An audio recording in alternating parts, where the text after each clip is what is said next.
back at home and throughout the country during I always miss the 4th estate.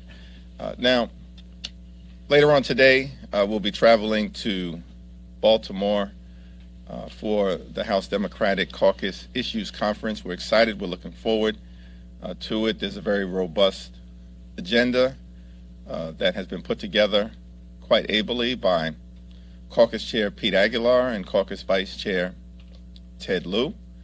The members are excited. We're excited for the opportunity to spend some time together talking about the future that we want to create for everyday Americans with the leadership of President Joe Biden, of course, who we will hear from later on this evening. The Biden record on the economy has been incredibly strong. 12 million jobs created over the last 2 years, a record in American history. We've invested in bringing domestic manufacturing jobs back home to the United States of America, invested in strengthening the health, the safety, the economic well-being of the American people through the Inflation Reduction Act, as well as through gun safety legislation for the first time in 30 years. We've invested in the infrastructure in this country, which will create millions of good-paying jobs as we fix our crumbling bridges, roads, tunnels, our airports, our sewer and water systems, our mass transportation systems, and also in trying to bring about high-speed internet access in every single community throughout the nation. It's an incredibly strong track record. But President Biden has indicated we have to finish the job, build upon the work that has been done to continue to move America forward. Not from the top down, which is the extreme MAGA Republican plan, but from the middle out and from the bottom up. And that's what we as House Democrats intend to continue to do for the people. Questions? Good morning. Thank you. There's going to be a press conference by the Speaker later this afternoon on what he's touting as this Parents' Bill of Rights. And there's been concern from that side of the aisle about how parents were treated at school board meetings and so on and so forth. What do you make of that type of proposal that he has? Obviously, he made a political promise on this, but do you think that goes too far? What is the proper role for DOJ when it comes to parents, and what's the proper role when it comes to being involved in local education? I don't have an ability right now to comment specifically on the actual legislation without having an opportunity to review the precise nature of the legislation. But what we continue to see from the extreme MAGA Republican majority is that they're peddling conspiracy theories left and right to the American people. We have received extraordinary confirmation of this fact recently because many of my Republican colleagues continue to peddle the big lie, even though their own allies understand that Donald Trump did not win the 2020 presidential election. They lied to the American people, and many extreme MAGA Republicans continue to do that on a wide variety of issues. As House Democrats, we're looking forward to trying to find common ground whenever and wherever possible to solve the real challenges facing the American people. We just need partners to do that.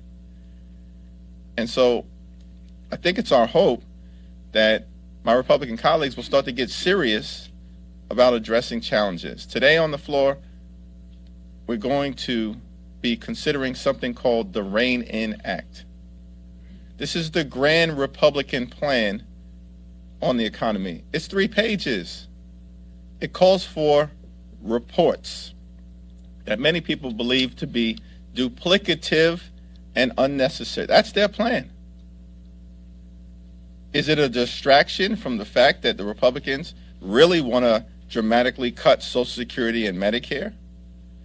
Is it a distraction from some of the budget ideas that extreme MAGA Republicans have put into the public domain this week that will hurt the safety, economic well-being, health of the American people?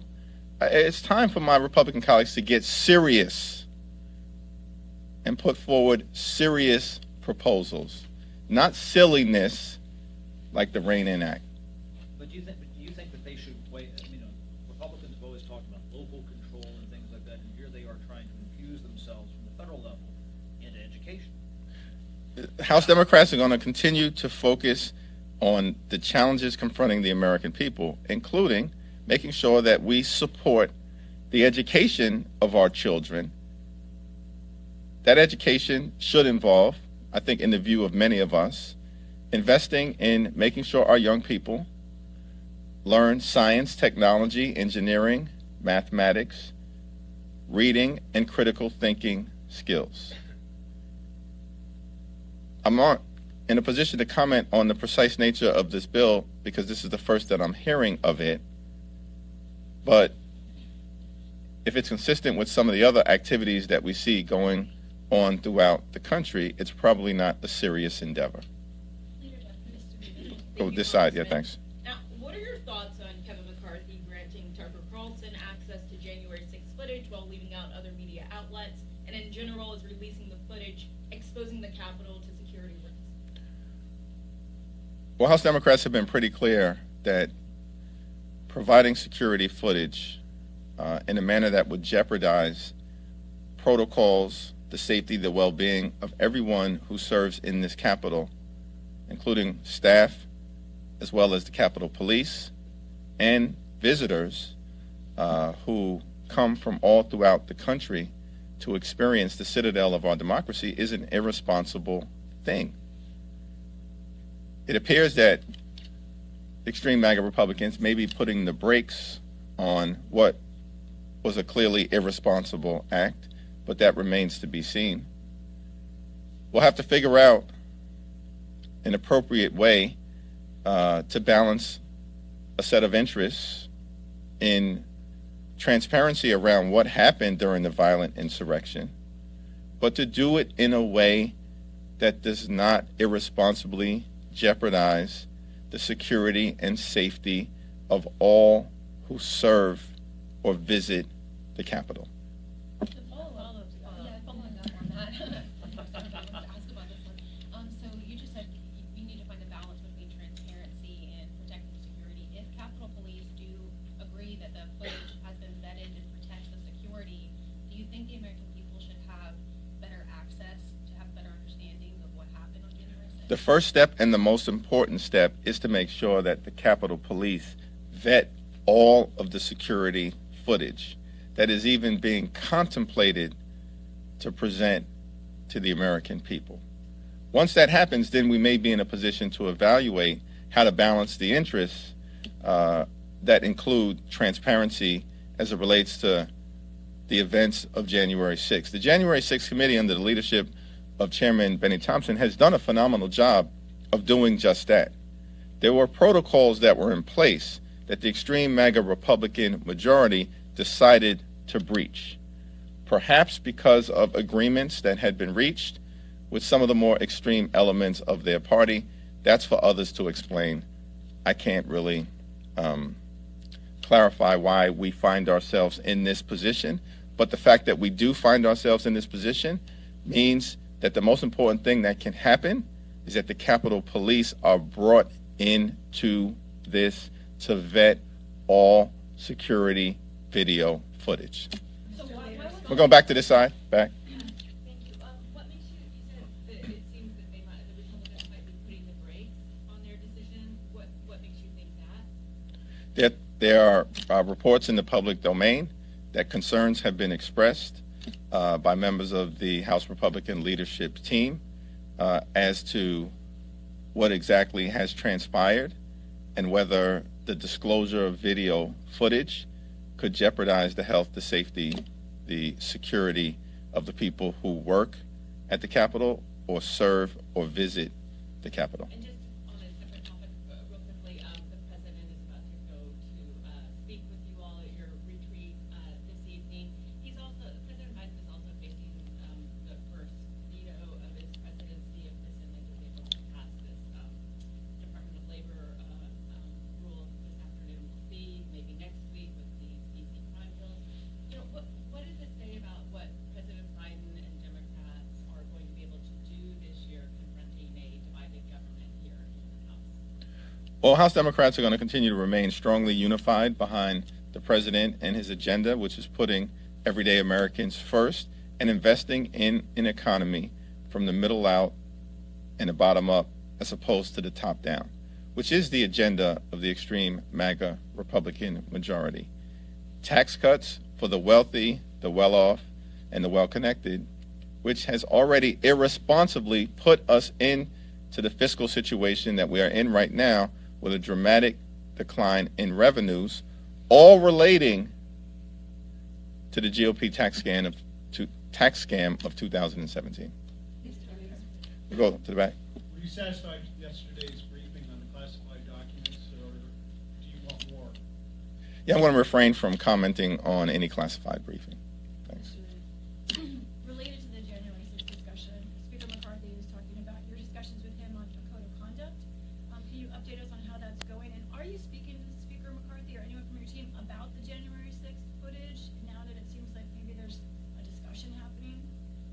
Well, we're going to continue to express our position with respect to the security footage in a manner consistent with what has been said by Chairman Benny Thompson, as well as Joe Morelli, the top Democrat on the House Administration Committee, and consistent with the things that I've said earlier. We talk about a whole host of things, and I've expressed my position to him on this issue. Why do you think Sorry, we're going to go back to the other side. Are you pleased with how Republicans are talking about and addressing China at this point? There was a bunch of hearings yesterday, the first China Select Committee yesterday. Are you pleased with the tenor of the conversation? Well, it's my hope that the approach taken by the Select Committee on the Strategic Competition between the United States and the Chinese Communist Party will be serious and sober and thoughtful in addressing the strategic challenges that our country confronts relative to our relationship with the Chinese Communist Party. And if that happens, then the Select Committee will be in a position to perhaps present some ideas in the public domain as to how we as policymakers should be thinking about the strategic competition between our two countries. What we have to avoid the type of xenophobic activity that far too many elements within the extreme MAGA Republican majority seem to be interested in promoting. Here's a xenophobia concern. Is there also a concern of over-aggression coming out of this committee too that might increase tensions? Well, the committee needs to be serious and sober and balanced in how it approaches a complicated issue that I think Raja Krishnamurthy has done a very good job of articulating many of the concerns that the committee should tackle and tackle in a responsible way. Is it your position? Sorry. You and Leader Schumer sent a letter to Fox News earlier today saying that you would like to see the primetime host publicly recant the big lie. Were that not to happen, what are you planning to instruct your members in both chambers or ask them to do with regard to Fox News? Are you going to be a boycott? Is there going to be some sort of, what's your recourse if this doesn't happen? Well, the letter speaks for itself, and it relates specifically to the issue of the big lie, which apparently was well understood at the highest levels of Fox News.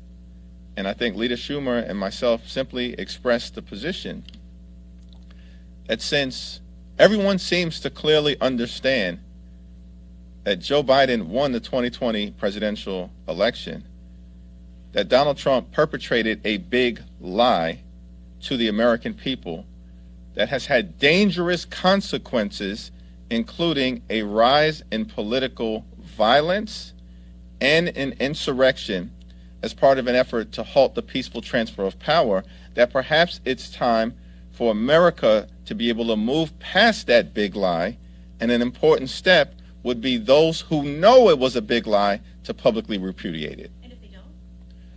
We'll cross that bridge when we get to it. Is it your position? Back. Back to the video footage for a second, and just talking to your Democratic colleagues, I think it's fair to say that they don't have a lot of confidence that Tucker Carlson is going to formulate a narrative that is fair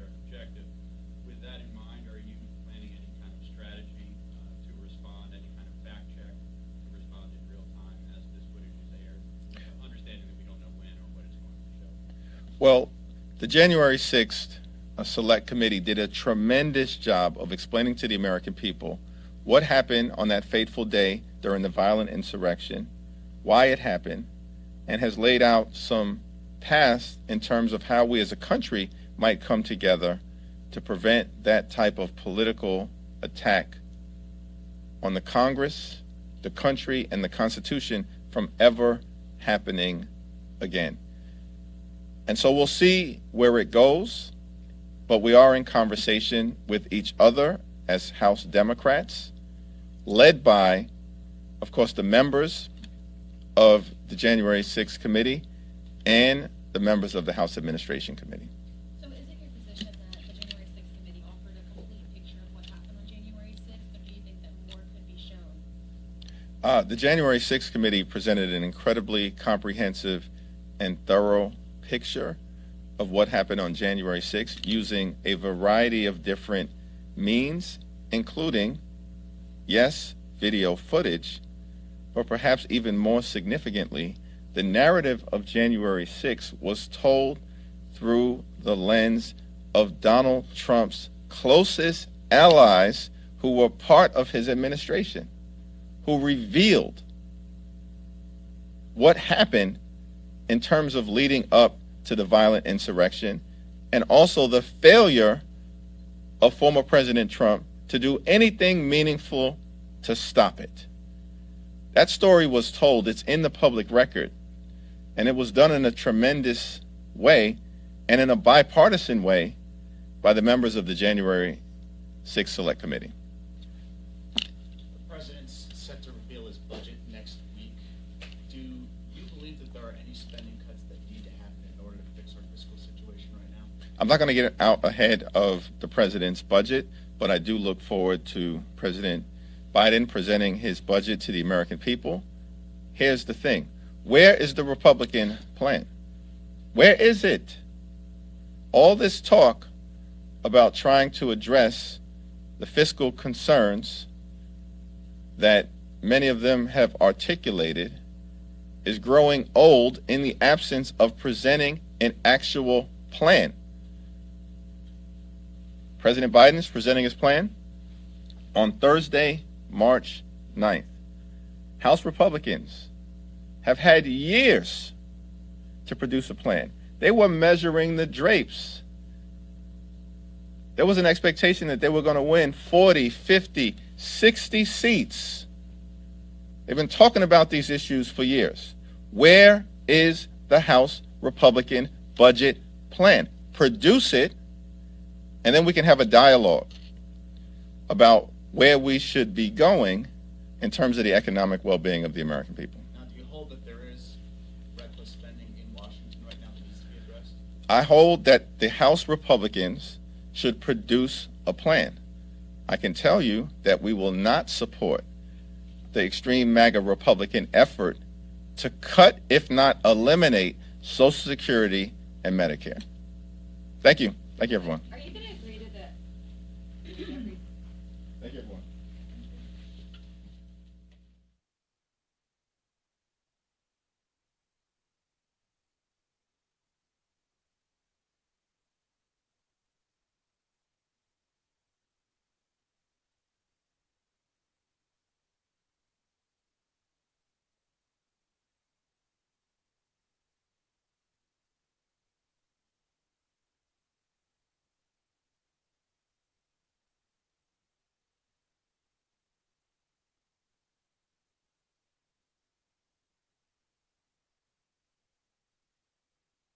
Committee. The chair now recognizes the gentleman from Florida, Mr. Gates, to lead us in the Pledge of Allegiance.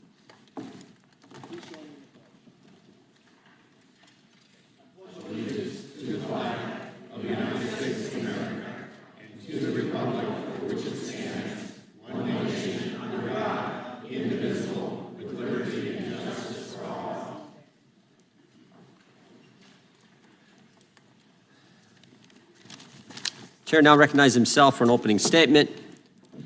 November 18th, 2021, an FBI whistleblower discloses to Republicans on the House Judiciary that the FBI created a threat tag for parents voicing their concerns at school board meetings. April 26, 2022, another FBI whistleblower discloses that the FBI employees are being run out of the Bureau for attending conservative political events. May 11th, 2022, another FBI whistleblower discloses that dozens of parents with the threat tag designation to their name are investigated by the FBI. This also happens to be the same whistleblower who said the FBI leadership, not the rank and file members, the FBI leadership is rotted at its core. His clearance has been revoked and he's been suspended. June